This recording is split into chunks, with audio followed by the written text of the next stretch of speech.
Namaste. Welcome to the lecture series on the subject Applied Thermodynamics. This is module 1 in that part 2 IC engines. This is lecture number 10.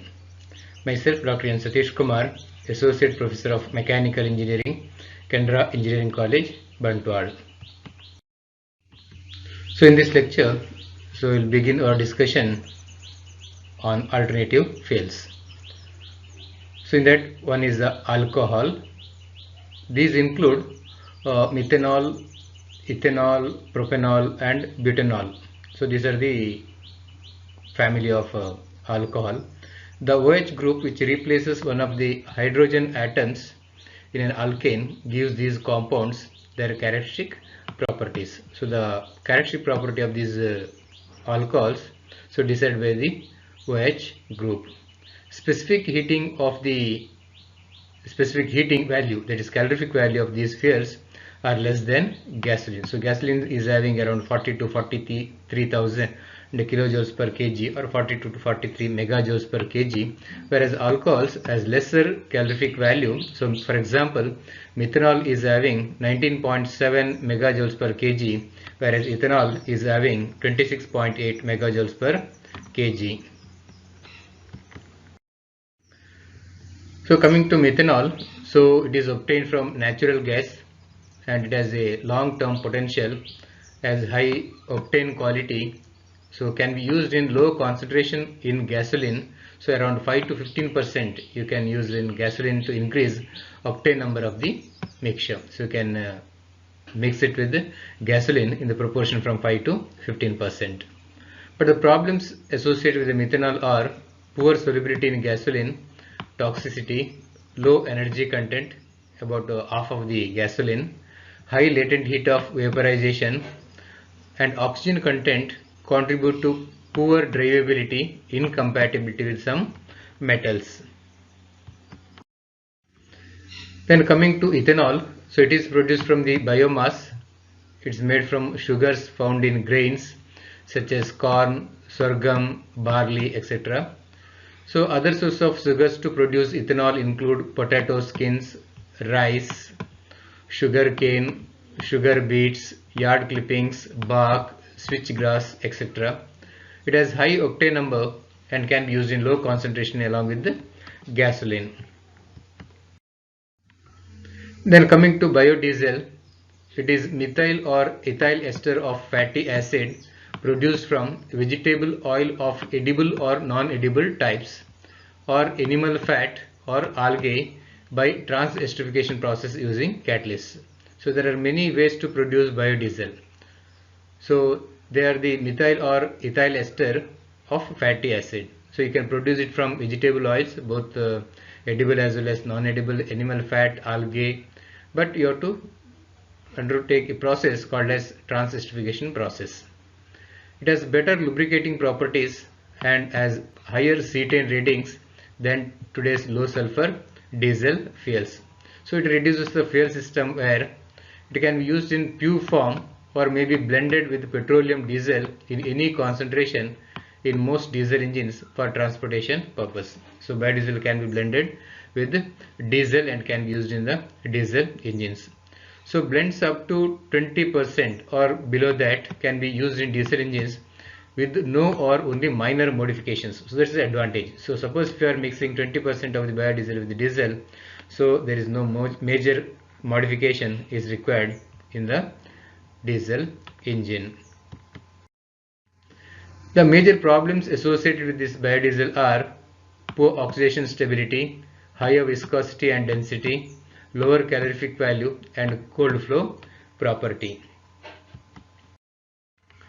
Now coming to biogas, so it is produced by the anaerobic decomposition of organic materials such as cow dung and other waste such as corn husks, leaves, straw, garbage, flesh of carcasses, poultry droppings, pig dung, human excreta, sewage, and the plants specially grown for this purpose like water hyacinth, algae and certain types of grasses. So it's very clear that biogas is produced by anaerobic decomposition of organic materials. So I already read a list of organic materials. so which can be used to produce the biogas. Also, any cellulosic organic material of animal or plant origin which is easily biodegradable is a potential raw material for the biogas production. So it can be used to operate both compression ignition, that is diesel, and spark ignition, that is petrol engines. So that is the advantage of this biogas. So compression ignition engines can operate on dual fuel, that is biogas plus diesel operation, and pilot injection operation, in which small quantity of diesel is required for igniting the mixture of air and biogas. So here in dual fuel operation, so biogas is taken inside along with air during the suction stroke, and in order to initiate the combustion, so diesel is sprayed at the end of the compression. That is called as a pilot injection. Pilot means a small quantity of diesel is injected which is sufficient to ignite or to burn or to start the combustion process. So it can be used for 80% of saving of diesel. So drawbacks of biogas is the presence of carbon dioxide. So the engine performance can be improved if you can reduce the carbon dioxide content in the biogas. Coming to the hydrogen, a clean burning fuel, and has the highest energy content per unit mass of any chemical fuels, right? So which can reduce the dependency of hydrocarbon based fuels. So only one fuel which is very clean burning fuel and has the highest calorific value or the energy content per unit mass. So it provides high efficiency because it utilizes higher proportions of energy in the fuel. So hydrogen based engines have the high efficiency. The amount of carbon monoxide and hydrocarbons in the exhaust is very small, since they are originating only from the cylinder lubricating oil. So there is no carbon in the fuel. It is purely hydrogen. So there is no question of carbon monoxide or hydrocarbon in hydrogen fuel. But whatever it may come in very small quantity in the exhaust may be originating from the cylinder lubricating oil by burning of this lubricating oil. It can be easily available because it is produced by electrolysis of water. So the raw material for the production of hydrogen is nothing but the water. So electrolysis of water, you can generate hydrogen. So fuel leakage into environment is not a problem because hydrogen is not a pollutant. Okay. Now coming to the disadvantages of using hydrogen fueled engine. Due to high heat release, the combustion temperature may be high, and also the level of nitrogen oxide is high. Now you know that hydrogen is having high calorific value or the energy content per unit mass. So the heat release during combustion is very high and the temperature is also very high. If the temperature is very high, in that case the nitrogen present in the air may combine with the oxygen available with excess air, so it may produce nitrogen oxide. So that is one of the disadvantages. But you can reduce this by reducing the combustion temperature by injecting water vapor into the cylinder from the exhaust. So that is possible. It requires heavy and bulky fuel storage both in vehicle as well as at the service station. So it requires large storage vessels. Difficulty in refueling and possibility of detonation. So refueling is a big problem. Suppose if it is used in vehicles and for other purposes, and also it may cause, the combustion may cause detonation. Poor engine volumetric efficiency. So gaseous fuel will displace some of the inlet air, so it may result in the poor volumetric efficiency in the engine, and fuel cost would be high at the present day technology. Still the technological advancement has to take place in order to produce hydrogen at a economical rate. Now coming to the natural gas. So natural gas is present in the earth and is often produced in association with the production of crude oil. So it is available naturally in the earth, and it is produced in association with the production of the crude oil. Processing is required to separate the gas from the petroleum liquids and to remove contaminants. So you have to process this. The gas is separated from free liquids such as crude oil hydrocarbon condensate, water and entrained solids. Then further processed to meet certain pipeline quality specifications with respect to water content, hydrocarbon dew content, heating value and hydrogen sulfide content. So this is how it is processed to separate it from the crude oil. Generally, a gas sweetening plant removes hydrogen sulfide and other sulfur compounds. Okay. Over 70% of the natural gas is formed by methane. So 70% of the natural gas is methane. It is colorless, odorless and mostly constitutes methane, so which is relatively unreactive hydrogen. Now let us discuss about the fuel ratings. So there are two ratings, one is cetane number and one is the octane number. So what is cetane number? So it indicates a percentage by volume of normal cetane in a mixture of cetane and alpha methyl naphthalene, which exhibit the same ignition characteristics as the test fuel when combustion is carried out under specified operating conditions. So this is the definition. It is a percentage by volume of the normal cetane in a mixture of cetane and alpha methyl naphthalene. Okay. So cetane number is a measure of its ability to auto-ignite quickly when the fuel is injected into the combustion chamber. So if the diesel has to be of high quality, or any fuel that has to be used in a CI engine, if it has to be high quality, so it should have high cetane number. So higher the cetane number, lesser is the tendency to knock.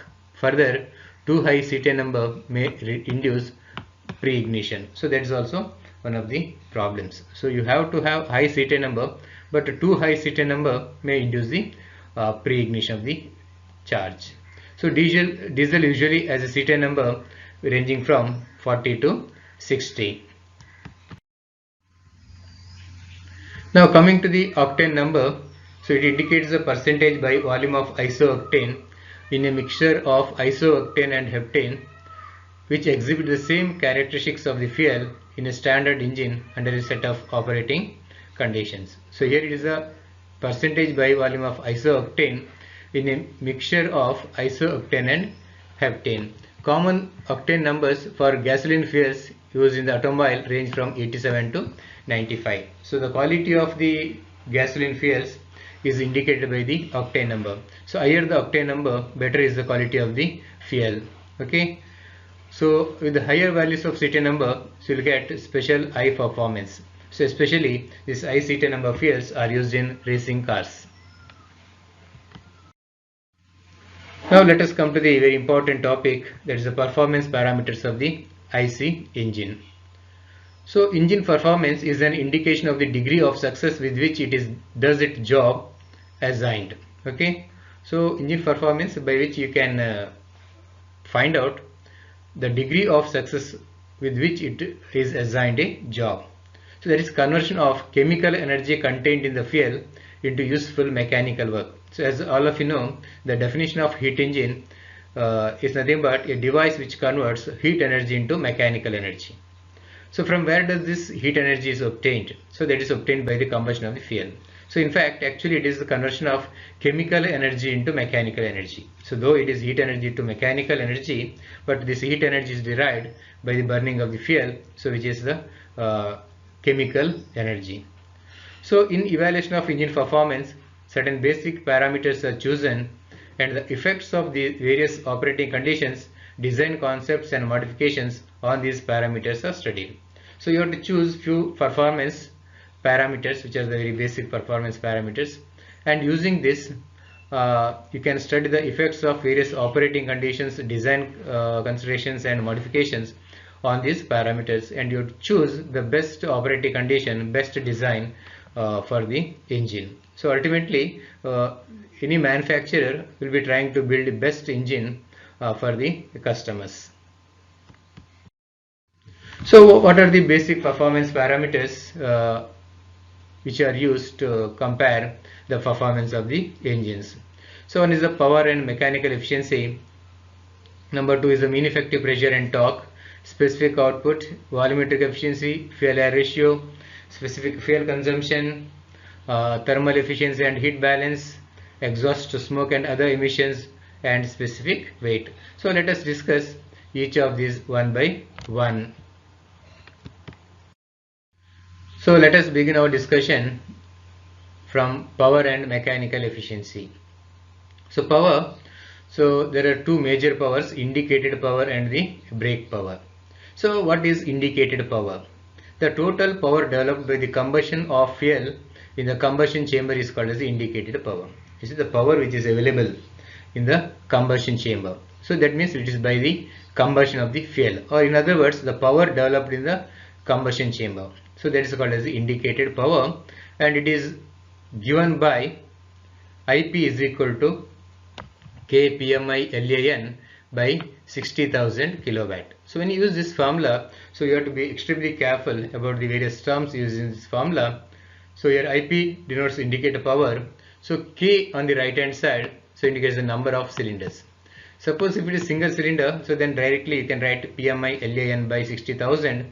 Suppose if it is more than one cylinder engine, then K has to be considered to get the correct value of indicated power. So your PMI is the indicated mean effective pressure in Pascal or Newton per meter square. Very, very important, since I am divided it by 60 and then by 1000. So actually 60,000 is nothing but 60 into 1000. Okay.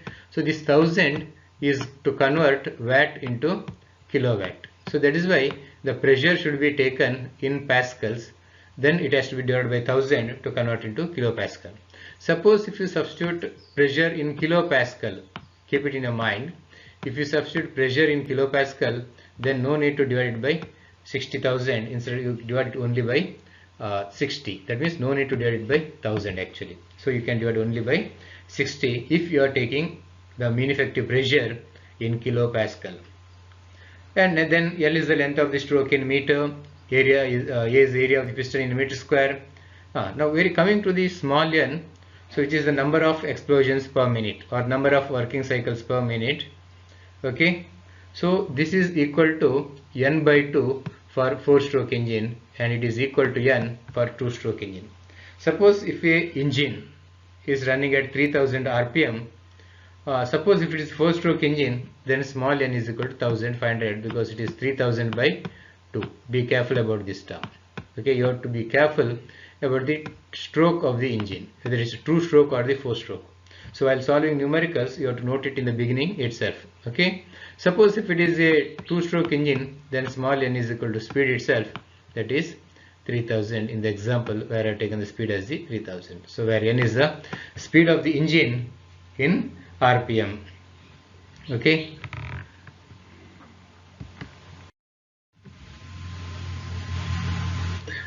Next is the brake power. So the power developed by an engine at the output shaft is called as brake power. So just now we discussed about the indicator power, the power developed inside the combustion chamber by burning of the fuel. So will this entire power which is developed in the combustion chamber be available at the crankshaft or output shaft of the engine? No. So there is some loss.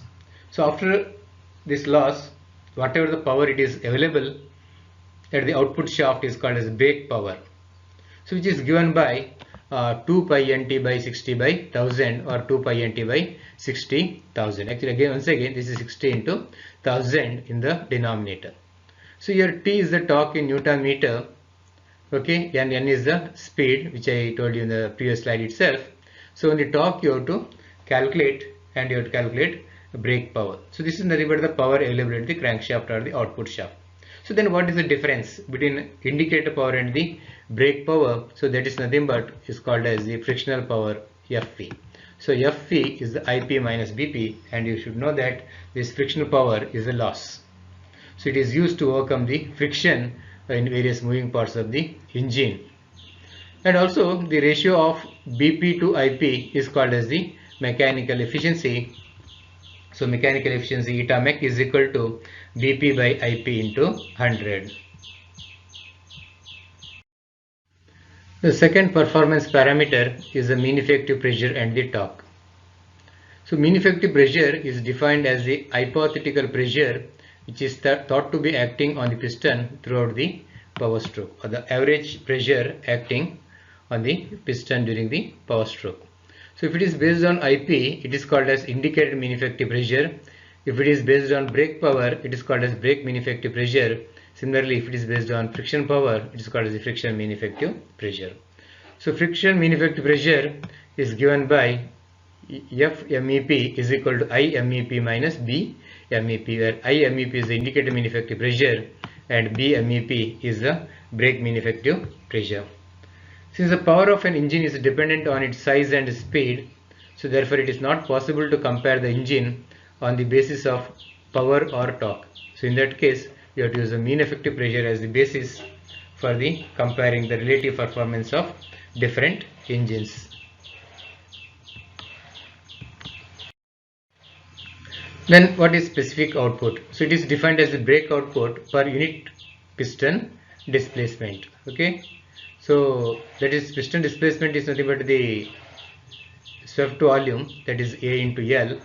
So it will be usually expressed in meter cube or cc. Okay, so power per cc or kilowatt, power is taken in kilowatt. If the swept volume is taken in meter cube, so then a specific output will be kilowatt per meter cube. Suppose if you have different engines, right, and they produce same power output, so then how do you compare which engine is better? So you better divide this by swept volume or the cc of the engine, 100 cc, 125 cc, like that. So power output may be same. So the ratio which is giving BP by specific volume highest, so that is a better engine. Okay, for a given specific volume, swept volume, so it has to give the highest power output. Then coming to the volumetric efficiency, so you know that the swept volume is the volume of the air or the charge that can be taken in during the suction stroke. But in reality, so what amount of air taken during suction stroke is different.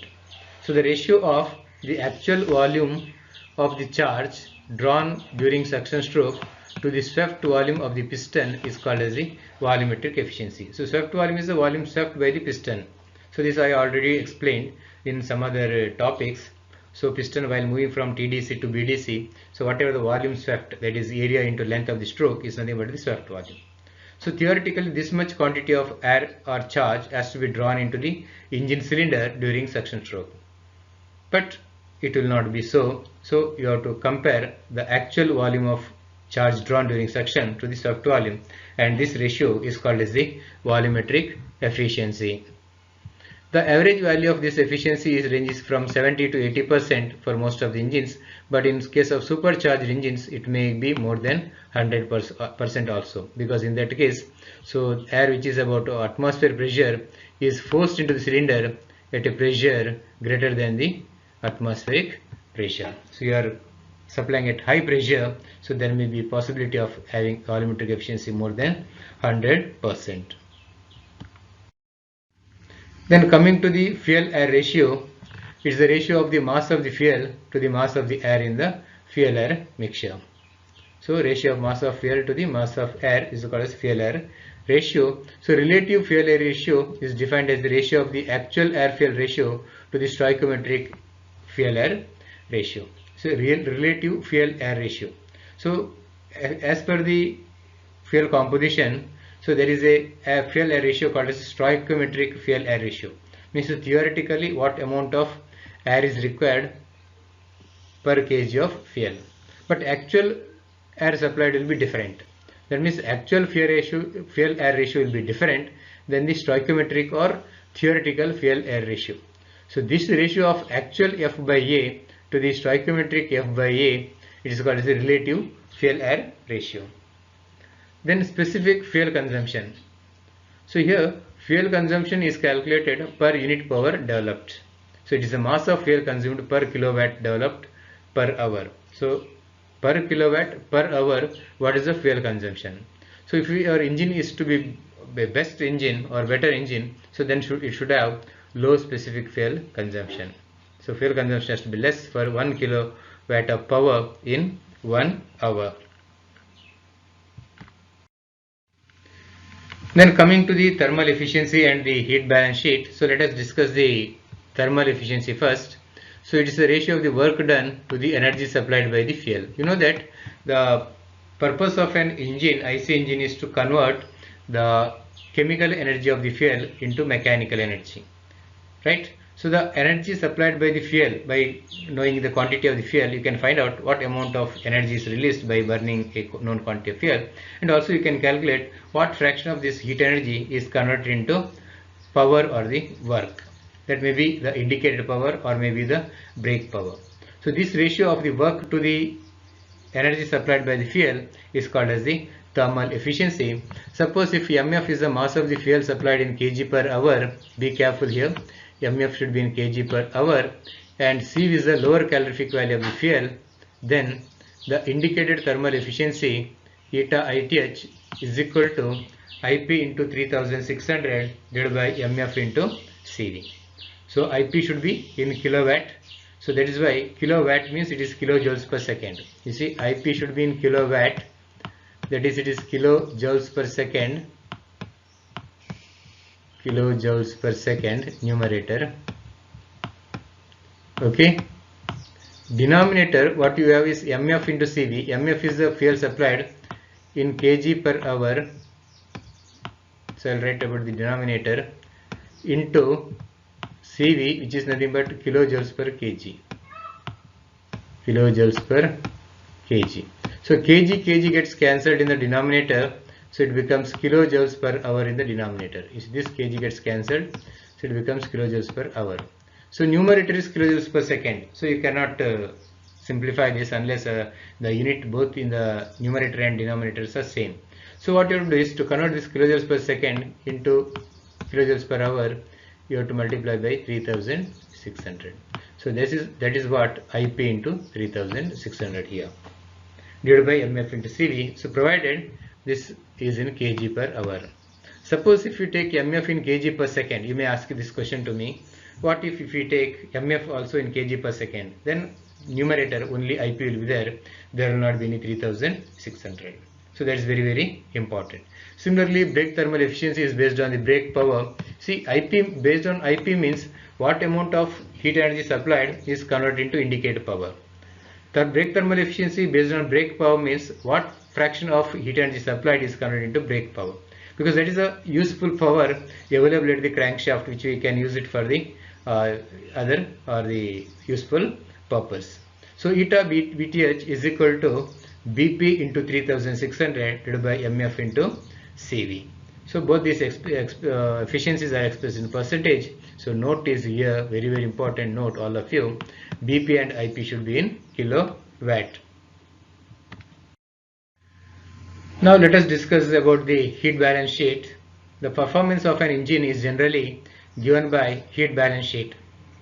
To draw the heat balance sheet for IC engine, it is run at constant load till it attains steady state.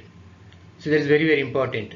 Whenever you conduct experiment to draw the heat balance sheet for an IC engine, you have to run this engine at a constant load till it attains steady state. Steady state means all the temperature measurements of water, exhaust gas, so everything has to remain constant. So there should not be any increase in the readings. So then you can conclude that the engine has attained steady state. So when the engine attains steady state, you have to note down the following readings in order to calculate or draw the heat balance sheet. Indicated mean effective pressure is calculated from an engine indicator diagram drawn with the help of a engine indicator. So that I will discuss later how to calculate indicated mean effective pressure using engine indicator or indicator diagram. So engine indicator is the device which is drawing this indicator diagram. Then also you should know the quantity of the fuel used in given time and its calorific value. So mass flow rate of the fuel you have to measure, and its calorific value also has to be known. Then amount and inlet and outlet temperature of cooling water. You see, the most of the engines are the water cooled engines.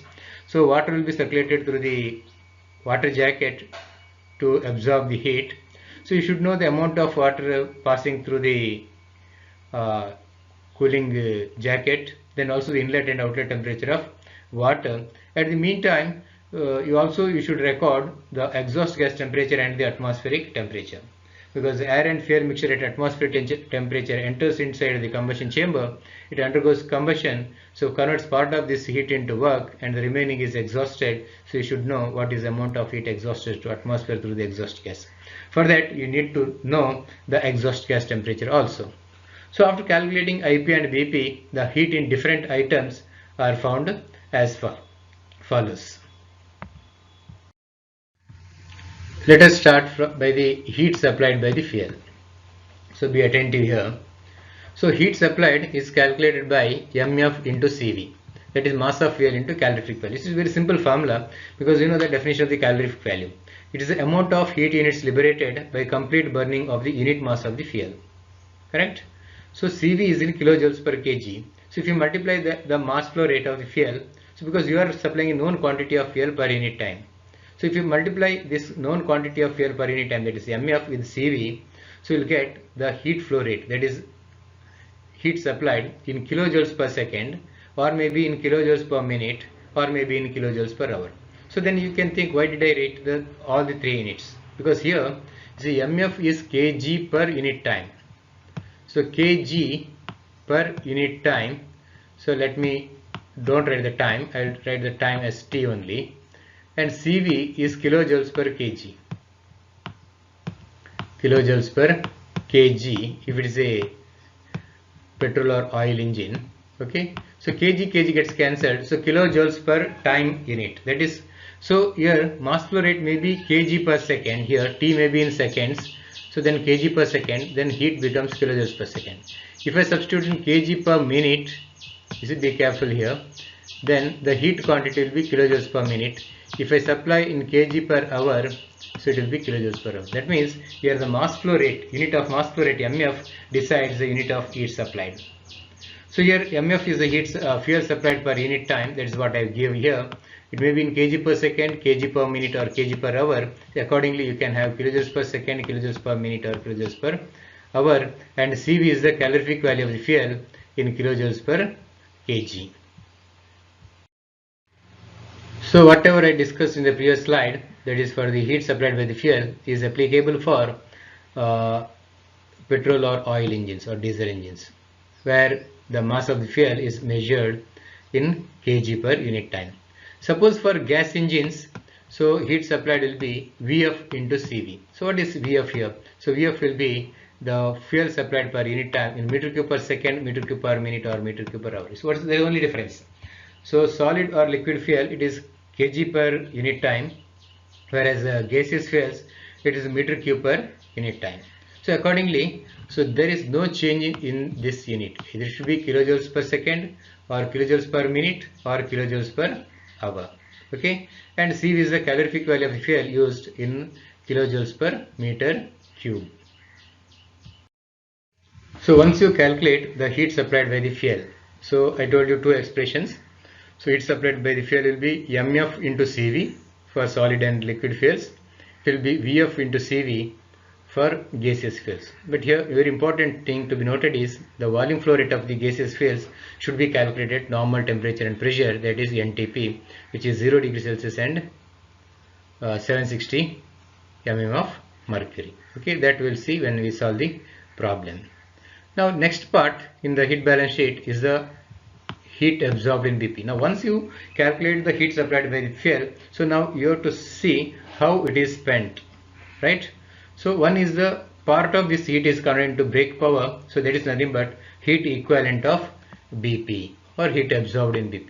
So which is nothing but BP itself if you are calculating or the energy in kilowatt, or it may be BP into 60. Suppose if you are calculating energy consumption in kilojoules per minute, or it may be BP into 3600 if it is kilojoules per hour. So let me tell you very clearly. So heat supplied, I told you three possible units: kilojoules per second, kilojoules per minute, or kilojoules per hour, depending upon the mass flow rate of the fuel, unit of the mass flow rate of the fuel. It may be kg per second, kg per minute, or kg per hour. So accordingly, further whatever the heat expenses also you have to calculate accordingly. So you have to maybe required to calculate kilojoules per second, kilojoules per minute, and kilojoules per hour. So for each of these parameters, I will be explaining how to do the calculations. So BP usually we calculate it in kilowatt. So what is kilowatt? So kilowatt is nothing but kilojoules per second itself. Try to understand this. So joules per second is watt. So if your heat balance sheet is drawn on kilojoules per second basis, then heat equivalent of BP is BP answer itself. Suppose if you want it in kilojoules per minute, so kilojoules per second is there. So if you multiply by 60, you will get kilojoules per minute. If you multiply by 3600, you will get kilojoules per hour. So that I will explain once again when I solve the numericals. Similarly, the heat carried away by the cooling water, this is cooling water, the jacket cooling water, because you know that cylinder is covered by the water jacket. So wherein water enters at the bottom of the engine and leaves at the top. So some heat is carried because this is at steady state, so it carries some constant amount of heat. So that you have to calculate. For that you should know the mass flow rate of water, right, MW, and the specific heat of water, and also the temperature difference of water, that is outlet minus inlet. So once again, so the quantity of heat carried away may be calculated in kilojoules per second, kilojoules per minute, or kilojoules per hour. So which term here controls the time factor, that is second, minute or hour? So that is the mass flow rate of water. Once again, if the mass flow rate of water is in kg per second, so heat carried away you will get it in kilojoules per second. If the mass flow rate is in kg per minute, heat is kilojoules per minute. If the mass flow rate is kg per hour, so then heat carried away will be the kilojoules per hour. So here MW is the mass of cooling water used in kg per second, kg per minute or kg per hour. T1 is the inlet temperature of cooling water. T2 is outlet temperature of the cooling water. Sometimes they may directly give the rise in temperature of water. And CPW is a specific heat of water. So the one more source of heat loss is the exhaust gases. So exhaust gases carry certain amount of heat in it. So they are very hot when leaving to the or exhausted into the atmosphere. So the air and fuel enters at atmospheric temperature, but the exhaust gases leaves at very high temperature. So there is huge quantity of heat taken by this exhaust gas also. So heat carried away by these exhaust gases is given by mass of exhaust gas into specific heat of exhaust gas into the temperature difference, that is temperature of exhaust gas minus room temperature. And once again, the possible units for the heat will be kilojoules per second, kilojoules per minute or kilojoules per hour, depending upon the unit of the mass of exhaust gases. So it may be in kg per second, kg per minute or kg per hour. Here mass of exhaust gas is nothing but mass of air plus mass of fuel. Okay. So TR is the room temperature, T is the temperature of the exhaust gases, CPG is the mean specific heat of the exhaust gas at constant pressure, and M is the mass of air supplied. Once again, it is maybe kg per second, kg per minute or kg per hour. Once you calculate the heat supplied by the fuel, heat equivalent of BP, heat carried by the cooling water, heat carried by the exhaust gas. So all these summed up when the BCD, that is heat absorbed by BP, carried by cooling water, and heat carried by exhaust gas. So these three when summed up, so it won't make equal to heat supplied by the fuel. There is some deficiency, there will be some shortcomings. So which are loss of heat due to radiation, conduction and other things which are unaccounted for.